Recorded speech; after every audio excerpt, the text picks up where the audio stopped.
অনুষ্ঠানৰ সভাপতি হয়। হঠাৎ ৰেজাউলে যিটো তথ্য লৈছে অলপ আগত মোক ফোন কৰিছে। দুৰ্ভাগ্যজনক কাৰণে এনে এজন বিধায়ক মইতো সদায় দুৰ্নীতিৰ বিৰুদ্ধে ইউডিএফৰ বিৰুদ্ধে মাতি থাকোঁ। মোৰ লাজ লগা কথা হৈছে এজন বিধায়কে যে এটা কবৰস্থানৰ 7.5 লাখ টকা মাৰি দিছে। কিন্তু 7.5 লাখ নহয়, গোটেই RTI ৰিপৰ্ট গোটেই সমষ্টিতে এনেকুৱা হৈছে।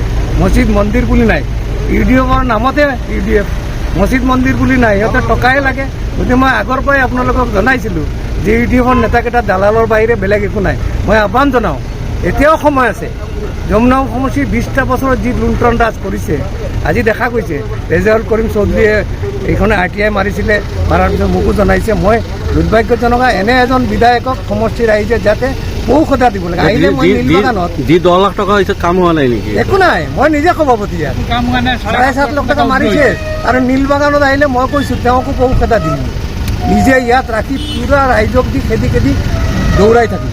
এনে এটা সমষ্টিৰ বিধায়কক ৰাইজে খেদিব লাগে। চবত তেওঁৰ যিকেইটা চামচা সদায় নমিনী কিহৰ নমিনী আকৌ গোটেইকেইটা ডকাইতৰ পাৰ্টি হৈছে। গতিকে সমষ্টি চব টকা খাই দিছে টোটেলি। মই আজিয়ে গম পাইছোঁ। ৰেজাউল অলপ আগত ফোন কৰাৰ কাৰণে মই ৰেজাউলকো ধন্যবাদ জনাইছোঁ। মই কৈছোঁ তুমি চাথ দিয়া নহ'লে আমি দল বাদ দিয়ক, কোনে কি দল কৰিছে বেলেগ কথা। গতিকে ৰাইজৰ স্বাৰ্থত মাতিব লাগে। তেওঁ ওলাই আহিছে, ৰাইজেও সহায় কৰিব লাগে, ময়ো যাম।